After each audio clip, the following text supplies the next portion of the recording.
Votre projet, votre activité, votre métier. Tous les matins, vous y mettez un peu de vous, de vos rêves, de vos ambitions. Vous y passez une grande partie de votre vie. Votre passion de bien faire les choses. Le souci du détail et la qualité de vos réalisations, nous les partageons aussi. Apporter à votre projet une solution adaptée, c'est prendre le temps de vous écouter. Votre projet, votre activité, votre métier. Tous les matins, vous y mettez un peu de vous, de vos rêves. Bonsoir à tous. Nous sommes très heureux de vous retrouver pour ce nouveau numéro de votre émission Entrepreneuriat et Développement, les rendez-vous télé des entrepreneurs. Une émission intelligente pour la promotion de l'entrepreneuriat en RDC. Mesdames et messieurs, cette émission a été conçue pour recevoir les entrepreneurs, les formateurs, les décideurs dans le domaine de l'entrepreneuriat, ainsi que les animateurs des ONG de développement. Cette semaine, le sujet du thème de cette semaine, c'est la consommation de produits locaux. Alors pour en parler, nous recevons sur ce plateau M. Didier Kabongo, responsable des établissements Kabongo Kazambo. Mais avant de vous présenter M. Didier Kabongo, laissez-moi vous donner un aperçu de cette émission. Au cours de cette émission, hormis notre entretien avec M. Didier Kabongo, nous allons vous présenter une brève biographie d'un entrepreneur à succès, fait père d'un VPM de la RDC. Vous allez découvrir en restant scotché à notre émission. Et hormis cela, nous allons aussi vous donner un court résumé d'un livre intéressant sur l'entrepreneuriat, qui est le livre Père riche, Père pauvre de Robert Kiyosaki.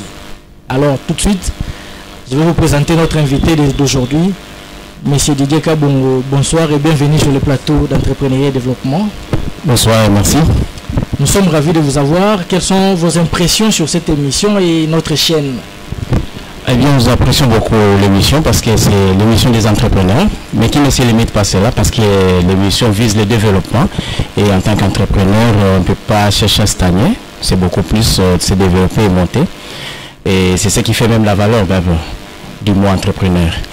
Et par rapport à la chaîne, c'est une chaîne qui est vraiment suivie et j'apprécie beaucoup. C'est tout à fait normal, gloire en gloire. Et ça correspond aussi même avec l'émission qui parle du développement. Exactement, merci beaucoup pour cette impression combien flatteur. En tout cas, nous sommes très heureux. Chers mesdames et messieurs, prenez rendez-vous avec cette émission tous les jeudis à 16 h comme aujourd'hui. Et la rediffusion, c'est chaque dimanche à partir de 20 h. Alors, M. Didier Kabongo, par rapport à notre thème, nous allons entrer dans le vif de notre sujet. L'importance de la consommation des produits locaux. Nous pouvons commencer par définir le concept de base. C'est quoi la consommation des produits locaux? Qu'est-ce que nous devons comprendre par ce thème? En fait, la définition même est un peu complexe parce que c'est là est difficile à pouvoir définir parce que c'est limité selon les communes, provinces, pays, continents. Parce que lorsque nous parlons de la consommation locale, autrement dit, nous voyons le milieu des personnes qui habitent tout aux alentours. Vous comprenez? Donc ces personnes qui sont aux alentours, là où il y a une certaine production, donc ils sont encouragés de pouvoir consommer des produits qui sont, en fait, excusez-moi pour la tautologie, qui sont produites dans le milieu même. Donc nous pouvons dire que quand on parle de la consommation locale, nous pouvons encourager tout Quinois de consommer tout ce qui est produit à Kinshasa. Donc, et si nous devons nous étendre pour la RDC, et je pense que par rapport à ces concepts d'ailleurs même que nous allons devoir développer, c'est par rapport à la République démocratique du Congo. Exactement, par rapport à la République démocratique du Congo. Alors, qui dit consommation dit exactement quoi? C'est achat, c'est consommation, il faut voir directement manger ou boire? Non. Bon, en fait, quand on parle de la consommation, c'est vrai que le concept de consommation, nous parlons, c'est prendre et mettre... Non, pas seulement. Mais consommation, c'est, par exemple, quelqu'un qui vous produit des matériels électriques. Vous n'allez pas manger le matériel électrique. Vous en avez besoin. C'est pour votre vie. Donc, c'est tout ce qui fait partie de votre quotidien, qui permet à ce que vous puissiez mener à bon Hein, votre vie a bien votre vie. Donc ça vous permet, la chaise, quand vous avez un menuisier, que vous devez consommer, vous consommez les produits menuisiers, c'est comme sont bien assis là au plateau. Donc c'est un peu ça en quelques mots. Alors, maintenant là, nous allons entrer dans les vifs de notre sujet. Alors, quelle est selon vous l'importance alors de consommer des produits locaux? La consommation des produits locaux a une importance très capitale. La consommation des produits locaux participe énormément à la fois à la santé physique, à la santé économique, à la santé financière du milieu. Donc si on ne consomme pas localement, c'est qu'on ne veut pas que qu'on puisse se développer. Est-ce que la population a un intérêt dans la consommation des produits locaux? Pas seulement un intérêt, mais la population joue un rôle très capital. La population, prenons le cas de la chaîne, gloire en gloire. Imaginez qu'ils ne sont pas suivis. Ça va servir à quoi? Que gloire en gloire puisse émettre? Ça ne servira à rien parce que sans public, on ne vaut rien. Exactement. Imaginez que l'émission ne soit pas consommée, ne soit pas suivie. À quoi servirait encore M. Jay pour qu'il fasse des recherches, inviter des entrepreneurs parce qu'il n'est pas suivi? Donc, le service que vous rendez doit être consommé. Mais pas être consommé par des personnes qui viennent qui sont trop loin. Parce que la vraie valeur d'un produit, on la retrouve, c'est lorsqu'elle est consommée par ton voisin, le tout premier. D'abord, toi-même, tu consommes cela. Ta femme le consomme. Tes enfants consomment.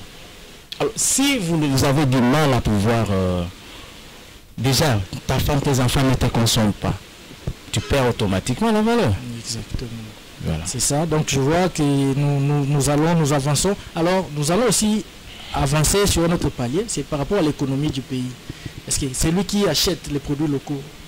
C'est quoi son apport par rapport à l'économie de son pays?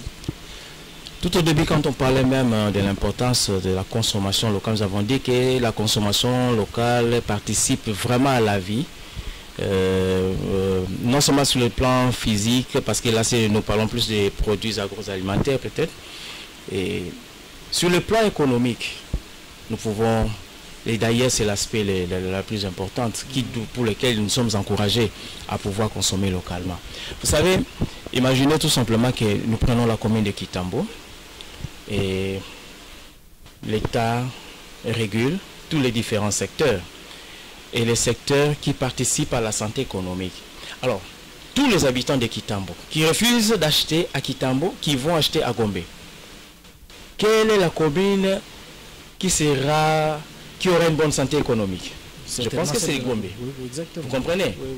Si ceux de Kitambo vont pour acheter à Bandal.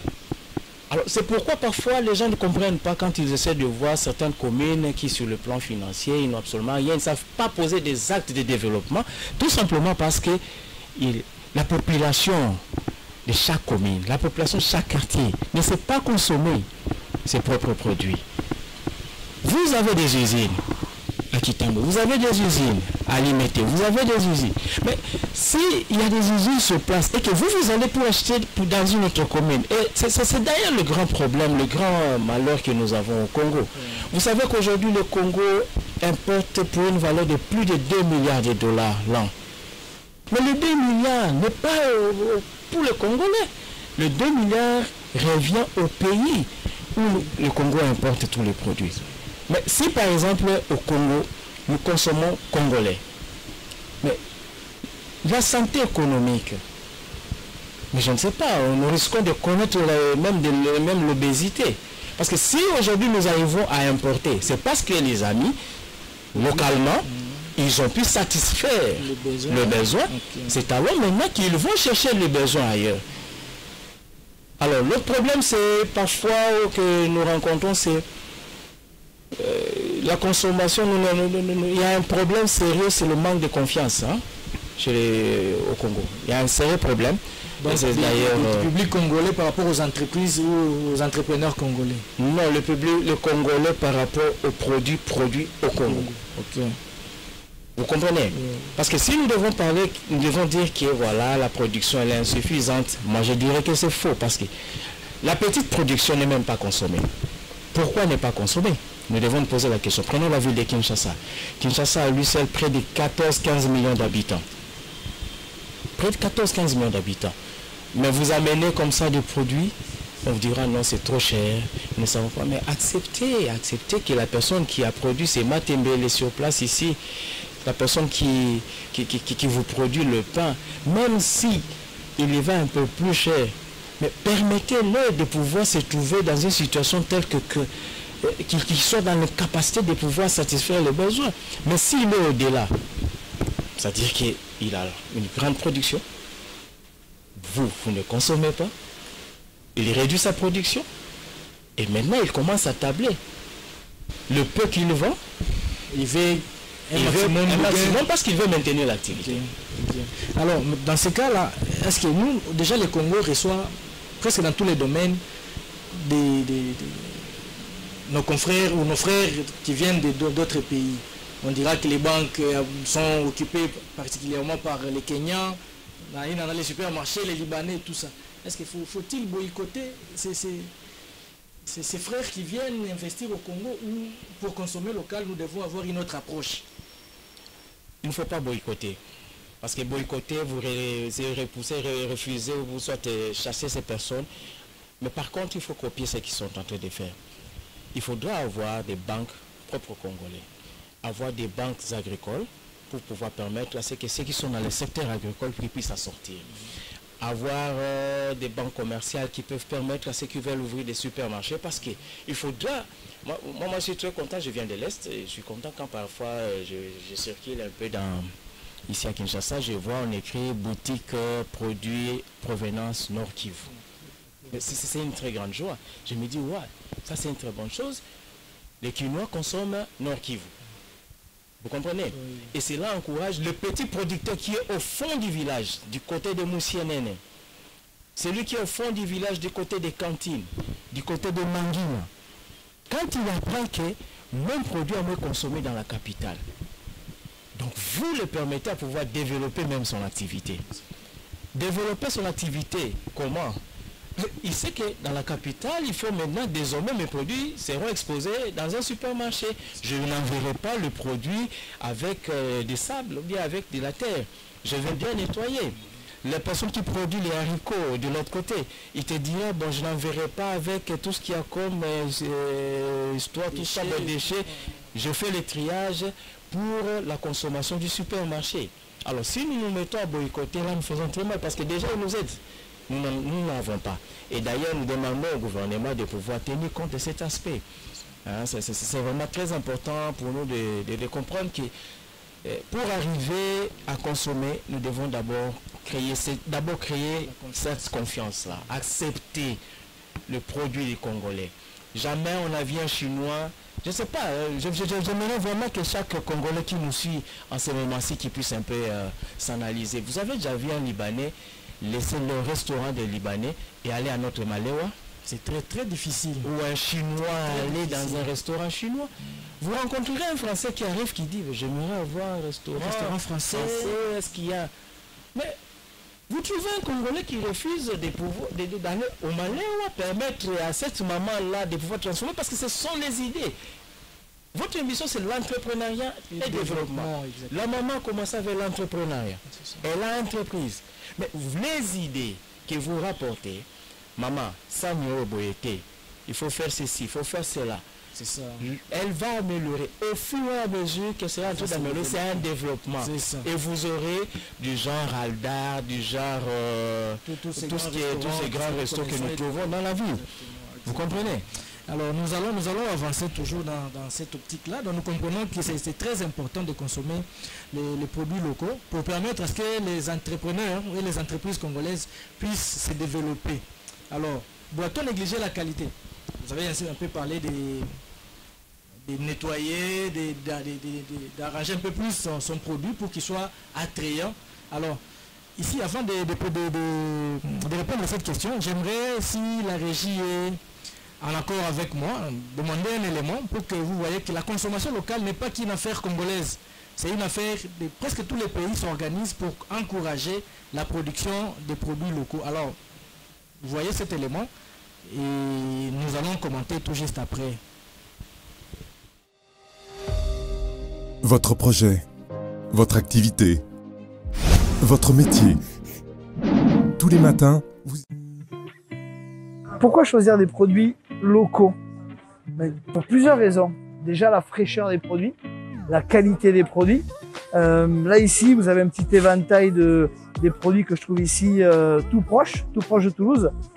J'ai notamment des fraises bio, fraises en culture conventionnelle, on a la gariguette, de la Marat des Bois, de la Magnum.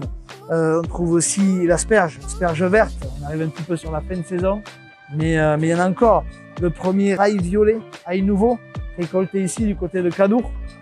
Super produit. Les premières cerises de Moissac également. Des belles cerises. Alors elles sont encore un peu petites parce que ce sont les premières, mais elles sont déjà bonnes. Ce sont de belles variétés. Vous avez la Burla ici, une cerise gustativement qui est top. Voilà, c'est important en fait de faire vivre nos petits producteurs parce qu'ils ont besoin de nous. Pour le goût des produits, évidemment que c'est mieux. Pour la fraîcheur, moi je travaille en direct avec beaucoup de producteurs, donc ça permet d'avoir moins d'intermédiaires aussi. Donc en termes de prix, c'est bien sûr plus intéressant de réduire le nombre d'intermédiaires. Voilà, ça pour le tissu économique local, on a besoin aujourd'hui d'un commerce de proximité, de travailler avec des gens proches de nous. Et c'est tellement mieux quand un produit ne traverse pas toute la France ou qui ne vient pas de l'étranger. Donc voilà, pour toutes ces raisons, consommer local, c'est ce que je conseille à tout le monde. Et de saison. Votre activité, votre métier. Tous les matins, vous y mettez un peu de vous, de vos rêves, de vos ambitions. Vous y passez une grande partie de votre vie. De retour sur ce plateau, mesdames et messieurs, après cet élément, vous voyez que même la France, là c'est un reportage tourné en France. Alors monsieur Didier, votre commentaire par rapport à ce que nous venons de suivre? Bon, là, je suis tout à fait d'accord avec vous. C'est un problème qui se pose un peu partout, mais il y a une différence. Hein. Oui. Vous allez trouver que là, ils vont maintenant plus dans l'aspect santé. Parce qu'il faut consommer ce qui est bio, il faut consommer ce qui est produit localement. Pourquoi? Parce que vous savez contrôler le produit, vous savez comment, hein, en termes de qualité. Vous comprenez? Si nous devons revenir chez nous au Congo, il y a la crise de confiance que nous avons. Le Congolais, déjà, quand il apprend que ça c'est fait par un Congolais, il y met directement des doutes. Parce que comment vous voulez que je puisse améliorer la qualité de mon produit quand déjà les prémices, vous ne les acceptez pas? Vous ne m'encouragez pas. L'encouragement vient tel que je vous amène, moi, mes pommes de terre, couverts de la terre, parce que ça vous donne du travail, il faut nettoyer. Mais est-ce que vous ne savez pas que le développement même de tous ces secteurs-là, lorsque nous consommons localement, c'est ce qui permet à ce que nous puissions développer encore d'autres industries, permettre à d'autres entrepreneurs à lancer aussi d'autres activités. Prenons seulement le cas de la pomme de terre. Parce que moi, je reçois de la pomme de terre couverte de la terre. Moi, je sais nettoyer et amener ça au supermarché. Mais il y a quelqu'un qui s'est racheté auprès de moi et lui qui va épulcher et directement les découper pour permettre à ceux qui ont des fêtes de ne plus passer encore le temps à faire tout ce grand travail. Exactement. Alors, c'est combien? Le producteur, un seul producteur, plusieurs industries. Donc, lorsque nous consommons localement, il y a un grand avantage. C'est l'apparition ou la naissance de plusieurs industries. Mais si nous ne consommons pas localement, nous ne permettons pas, parce que quand nous voulons parler du développement, le fameux développement. Le développement de cette entreprise, la personne qui a commencé avec la pomme de terre, il va se voir la commande augmenter. Une fois que la commande qui monte, vous avez les entreprises de transport. Vous avez l'État congolais qui va récupérer des taxes. Nous quitterons de 16 milliards à 30, à 50, à 100 milliards. Tous ces pays développés là, ils sont développés, c'est parce qu'ils favorisent l'entrepreneuriat. Et obligent, pas bon, ils ont amené les choses telles que la population est consciente qu'elle doit consommer d'abord leurs produits localement. Ça. Donc nous devons favoriser les made in RDC ou on veut dire les made in Congo. Parce que vous savez, quand nous parlons de consommer local, quelqu'un peut se retrouver en Afrique du Sud, pas seulement en RDC, mais qui consomme, comme vous le dites là, made in RDC. Parce que quand on entre dans le supermarché, je vais vous donner, allez, parce que vous avez, vous au moins vous avez cette possibilité là, allez dans le supermarché, essayez d'évaluer. Prenez seulement, on prend un produit, le café. Parce que le café quand même, c'est un produit de luxe qui est consommé par tout le monde. Et nous serons tous d'accord que le café produit au Congo, c'est le meilleur café. Le café transformé localement, il est meilleur. Mais entrez dans le supermarché. Combien de marques de café de la République de Made in RDC que vous trouvez? Et si vous en trouvez, posez la question. Entre les cafés importés et les cafés produits localement, on vous dira que l'importé se vend beaucoup mieux sans problème. Alors nous allons avancer. Là, apparemment, nous parlons du côté de la population. Alors, quelle est la part des entrepreneurs pour que leurs produits aussi soient attrayants? Est-ce qu'ils ne doivent-ils pas travailler sur la qualité, sur la qualité de leurs produits et la qualité de leurs services? L'entrepreneur a pour obligation, c'est de répondre à un besoin. L'entrepreneur, ce n'est pas quelqu'un qui se réveille un matin, qui lance une activité. Donc, il y a un besoin qui se présente et lui répond au besoin. Mais si le besoin n'est pas là, il est difficile à l'entrepreneur de pouvoir se lancer dans une opération qui lui coûterait trop cher inutilement. Et quand il va ramener le produit face à la population, mais la population aura du mal à pouvoir accepter le prix que l'entrepreneur va pouvoir présenter. C'est pourquoi vous voyez, on dit souvent, le produit local coûte extrêmement cher. Je prends le cas, le riz produit ici en Ngwélé, lors de la récolte. C'est vrai, ce produit-là par rapport le riz d'Ngwélé par rapport au riz importé, vous constaterez que le riz d'Ngwélé, il est un peu plus cher. Hein? Il est un peu plus cher, oui, mais en termes de qualité, c'est la meilleure qualité. C'est un produit c'est un riz qui est frais. Et quand vous le mettez dans la marmite, son arôme, vraiment, il est tellement attrayant. Mais nous ne devons pas tenir compte de cela. Parce que si nous voulons améliorer, si nous voulons être concurrents, si nous voulons faire face à la concurrence, c'est ce que je voulais dire, sur le plan international, ou bien face à la concurrence internationale des produits importés, mais nous avons l'obligation, nous en tant qu'entrepreneurs, c'est vrai, de nous adapter à la concurrence, mais quitte à la population, de soutenir l'entrepreneur. Parce que vous voulez la qualité. Mais la population, oui, mais l'entrepreneur aussi a sa part de responsabilité dans faire connaître d'abord son produit. Très peu sont des entrepreneurs congolais qui pensent à la promotion et à la communication de leurs entreprises. Ce qui n'est pas connu, comment l'acheter? Non, n'allons pas vraiment encore trop vite, parce que quand nous voulons atteindre l'aspect communicationnel, là c'est lorsqu'on veut étendre son activité. Restons dans l'aspect, nous disons que nous devons consommer localement. D'accord? C'est ce que nous disons. Je suis dans mon avenue, dans mon quartier, je produis le savon. Oui. Ceux qui vivent sur cette avenue-là doivent savoir que un tel produit les savons. Exactement. Quand moi je produis mon savon, je viens, je te donne mon savon. D'accord? Oui. Et que sur place, tandis que dans le quartier, tous vous consommez le savon que je produis sur place, dans le quartier. J'ai les moyens. Vous comprenez? Et là où vous demandez à ce que l'entrepreneur puisse aller... Non, écoutez, l'État congolais a une très grande responsabilité. La responsabilité, c'est de pouvoir dénicher tous ceux qui ont des idées entrepreneuriales. De leur doter de moyens. Et si l'État ne peut pas les faire, il y a aussi un autre problème. Je vous ai dit toujours, c'est la question de confiance qui se pose au Congo. Qu'est-ce qui manque à ce que la communauté puisse se réunir et essayer un peu de cotiser pour que l'entrepreneur puisse développer un peu son activité, parce qu'il a besoin de moyens. Il a besoin de moyens. Les idées, il y en a beaucoup, mais il n'y a pas les moyens pour pouvoir entreprendre. Lorsque vous demandez un crédit à une banque commerciale, mais les crédits qu'on vous accorde, c'est vraiment un crédit purement commercial. Nous sommes aujourd'hui le 6. Vous avez un crédit aujourd'hui le 6.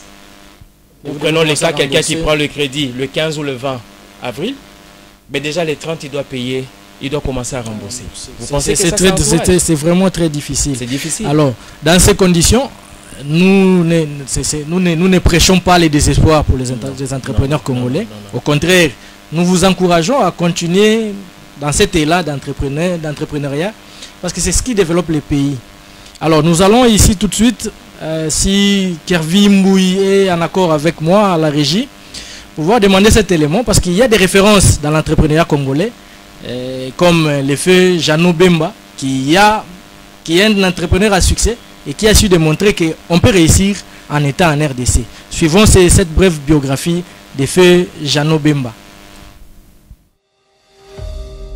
Votre projet, votre activité, votre métier. Bonjour à tous. Voici maintenant plus de 10 ans que l'un des hommes d'affaires congolais les plus puissants a tiré sa révérence. Mais son aura et sa fortune légendaire ne cessent de rebondir dans le présent de l'histoire des Congolais, car il fut l'un des précurseurs de l'entrepreneuriat au Zaïre, actuellement République démocratique du Congo. En dehors de ses multiples réalisations, l'histoire affirme toujours qu'il est le premier à créer la première société d'aviation privée. Installez-vous confortablement car dans cette vidéo, nous allons découvrir qui était vraiment l'homme d'affaires Jeannot Bemba Saolona, découvrir son parcours et connaître l'étendue de sa fortune légendaire. Jeannot Bemba Saolona voit le jour le 3 septembre 1942 dans les territoires de Libengue, dans la région de l'Équateur, en République démocratique du Congo. Il était un métis issu de l'union d'un agent belge de l'administration coloniale, Maurice Charles Lippens, et Madame Olofio, une ressortissante de l'Équateur.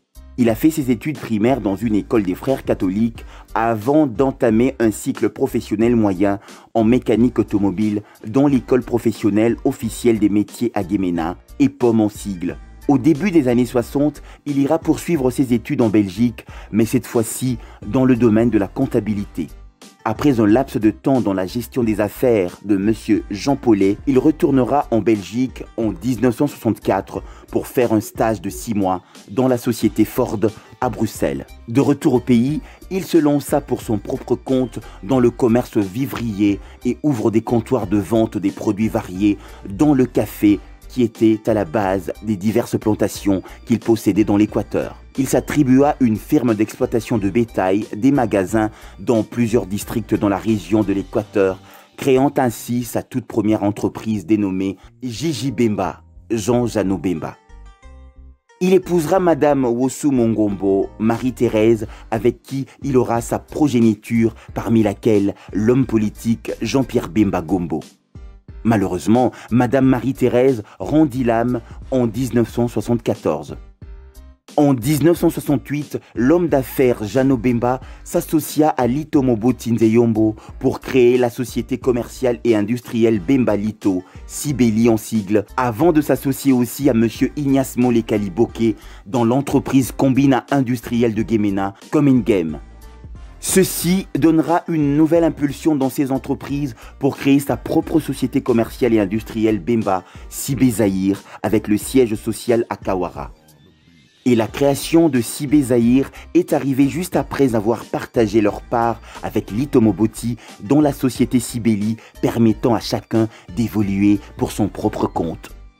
Sibé Zaïre avait pour vocation première l'import et l'export des produits manufacturés et alimentaires. Elle se développera dans le transport routier, fluvial et aérien. Votre projet, votre activité, votre métier. Tous les matins, vous y mettez un peu de... Nous sommes de retour sur le plateau d'entrepreneuriat et développement. Mesdames et messieurs, comme vous venez de suivre cette brève biographie de feu Jeannot Bemba, cela veut dire qu'il y a de l'espoir. Il a réussi à faire ce qu'il a fait. Ça veut dire que c'est possible. Monsieur Didier, un commentaire par rapport à cette biographie? Oui, effectivement, Monsieur Jeannot Bemba, c'est aussi un exemple qui montre que nous pouvons investir au Congo et réussir notre investissement. Et d'ailleurs, c'est un bon exemple qu'il faut suivre parce que jusqu'à présent, on a des traces. Quand vous arrivez à Beni, vous avez l'entreprise Enra. C'est dans le bois, ils sont là dans les meubles, ils vous font tout ce dont vous avez besoin pour ce qui est du bois. Et le tout premier d'ailleurs aéroport de la ville de Beni, c'est dans la concession même de l'ENRA. Donc vous comprenez que c'est quelqu'un qui avait des idées, des belles idées. Et nous aimerions vraiment que la majorité des jeunes puissent s'inspirer de M. Jean Bemba, qui ne s'est pas seulement investi dans un seul secteur, mais il est allé dans plusieurs secteurs. C'est ça. Vraiment, vous comprendrez, chers téléspectateurs, si vous nous avez pris en cours, sachez que nous sommes sur GGTV Gloire à Gloire Télévision. C'est l'émission Entrepreneuriat et Développement, les rendez-vous télé des entrepreneurs. Cette émission passe chaque jeudi à 16h et la rediffusion c'est tous les dimanches à partir de 20h. Alors nous parlons de l'importance de la consommation des produits locaux. Aujourd'hui, en parlant des produits locaux, nous recevons sur ce plateau un entrepreneur. Nous n'allons pas terminer cette émission sans parler de votre entreprise. Vous êtes responsable des établissements Kabongo Kazambu. Comment se porte votre établissement? Eh oui, l'établissement se porte bien. L'établissement se porte bien parce que nous continuons encore à tenir le coup. Bien que ce n'est pas facile, comme nous avons dit. On a c'est cette crise-là de confiance lorsque nous rencontrons la concurrence où les gens préfèrent prendre et consommer les produits importés plutôt que de consommer ce qui est local. Mais nous félicitons bon nombre de Congolais, surtout des Quinois, qui apprécient les produits, qui ont compris que si nous ne consommons pas, c'est compliqué. Nous avons notre café, nous avons notre cacao Alka 2 que nous avons mis sur le marché et pour lesquels c'est vraiment apprécié par des Congolais. Il est 100% bio, différemment des autres produits, plein d'additifs, plein de produits chimiques. Alors, et nous encourageons vraiment les Quinois à pouvoir nous accepter dans leur maison lorsqu'ils nous voient et qu'ils puissent consommer. Et ça va permettre pour CMP de fixer. Nous sommes basés beaucoup plus dans la ville de Beni, au Nord Kivu. Et nous sommes en train de nous installer à Kinshasa petit à petit. Parce que nous avons déjà notre petit bureau et nous voulons vraiment que les choses aillent bien aussi. C'est ça, nous donnerons les coordonnées un peu plus tard vers l'émission pour que les gens retiennent. Oui. Alors, vous produisez, en fait, les établissements Kazambu sont basés à Beni. Oui. Comment se passe la production pendant cette période de l'état de guerre, de l'état de siège, comment vous... Bon, exactement. Donc, les établissements Kabon Kazambu arrivent à encourager les producteurs. Plutôt que les producteurs puissent se décourager à cause de l'insécurité. Mais ils sont là, le peu de la production qu'ils ramènent, nous rachetons. Ça permet à ce que nous puissions faire de la promotion de ce qui est produit au Nord Kivu. Vous voyez l'image que l'on a de la ville de Beni ou du territoire de Beni, c'est toujours, c'est comme ça dit, c'est un mouroir. Et nous, les établissements Kabon Kazambu, nous avons refusé. Nous avons dit non, nous devons apporter notre image. Et nous voulons que les gens comprennent que Beni ne signifie pas la mort. Il y a la vie à Beni et nous avons besoin qu'on mette fin à l'insécurité qui sévit à Beni, afin que Beni puisse être vraiment, puisse démontrer tous ces aspects. Parce qu'il y a beaucoup de potentiel au niveau de Beni. Et il faut nécessairement que l'on puisse exploiter tous ces potentiels-là. Ok. Et les marchés à Kinshasa, comment vous l'avez trouvé? C'est très difficile, oui. Les gens... Non, c'est pas du tout difficile. Je vous ai dit qu'il y a un problème de crise de confiance parce que les entreprises qui sont basées à Kinshasa ont un sérieux problème pour se faire consommer. Nous sommes arrivés, nous arrivons aussi à nous imposer. Et nous félicitons tous nos confrères aussi qui sont dans les secteurs, qui continue à se battre en fait de faire consommer les Quinois, bien que ce n'est pas facile. Les Quinois, lui, il préfère accepter, même si on peut les tromper, hein, il y a un emballage de l'Europe, mais les produits locaux. Donc, alors, c'est un peu ça. Exactement. Alors, nous avançons petit à petit vers la fin de cette émission. Oui. Mais nous n'allons pas terminer cette émission. Nous vous avons promis au début que nous allons aussi vous présenter un résumé d'un livre intéressant qui est Père riche, Père pauvre de Robert Kiyosaki. Cher Kervi Mboui, si tu es prêt, tu peux nous balancer ces résumés pour que les entrepreneurs soient de plus en plus édifiés par la lecture. Votre projet, votre activité, votre métier. L'auteur du livre Robert Kiyosaki dit qu'il a deux pères. L'un est son propre père biologique et l'autre est le père de son meilleur ami. Le propre père de Robert était docteur et enseignait à l'université. Son second père, auprès duquel Robert a appris à devenir riche, n'a même pas terminé le lycée et a tout appris par lui-même dans la pratique. Au début, ces deux pères gagnaient suffisamment, mais quand ils sont morts, l'un d'eux est mort en tant qu'homme le plus riche d'Hawaï et a laissé des millions de dollars à sa famille, et le second a laissé des dettes et des impôts impayés à sa famille. Kiyosaki dit que gagner de l'argent est une science qui ne nous est pas enseignée dans les écoles. Les écoles nous apprennent comment devenir un employé et comment construire une carrière. Et c'est pourquoi la majorité des parents enseignent des choses similaires à leurs enfants et les orientent dans la même direction, celle qui consiste à devenir un employé. Si vous venez d'une famille de classe moyenne, il est fort probable que vos parents vous ont appris comment devenir pauvre. Et ce n'est pas parce que vos parents ne vous aiment pas ou ne veulent pas que vous réussissiez. C'est simplement parce qu'ils ne sont eux-mêmes pas éduqués à ce sujet. Ils ont consommé des informations périmées et à votre naissance, ils vous ont passé les mêmes informations périmées. La pauvreté est presque comme la génétique. Elle se transmet d'une génération à l'autre. Mes parents m'ont toujours conseillé d'étudier très dur, d'obtenir un diplôme et de trouver un emploi stable. Cependant, lorsque j'ai commencé à lire des livres comme celui-ci, je me suis rendu compte que j'apprenais davantage grâce à quelques-uns de ces livres par rapport à l'ensemble de mes années universitaires. Si vous êtes également issu d'une famille de classe moyenne, n'ayant pas lu Rich Dad, Poor Dad, alors je vous recommande fortement de le lire. J'aurais souhaité que quelqu'un me le recommande quand j'avais 14 ou 15 ans. Tant de choses auraient pu être positivement différentes dans ma vie si je l'avais lu plus tôt. Votre projet, votre activité, votre métier. Tous les matins, vous y mettez un peu de vous. Mesdames et messieurs, nous sommes de retour. Vous comprendrez que nous sommes arrivés, nous chutons petit à petit. Alors, il est temps pour nous de commenter ces résumés des livres intéressants, Père riche, Père pauvre. Cher Didier, un commentaire. Oui, c'est un livre très intéressant. Moi, ce qui attire beaucoup plus mon attention, c'est quand il dit « Les riches ne travaillent pas pour l'argent, mais c'est l'argent qui travaille pour les riches. » Et ça, c'est ce qui doit être comme concept de tout entrepreneur. L'entrepreneur ne doit pas travailler pour l'argent, mais c'est l'argent. Il doit travailler. Parce que quand tu investis ton argent, c'est pour que cet argent travaille pour toi. Mais quand un entrepreneur commence à travailler, c'est pour l'argent, comme un fonctionnaire de l'État, parce que les fonctionnaires de l'État travaillent pour de l'argent. Ils travaillent pour attendre à la fin du mois. Mais ceux qui sont dans l'entrepreneuriat, ce sont eux qui rapportent l'argent.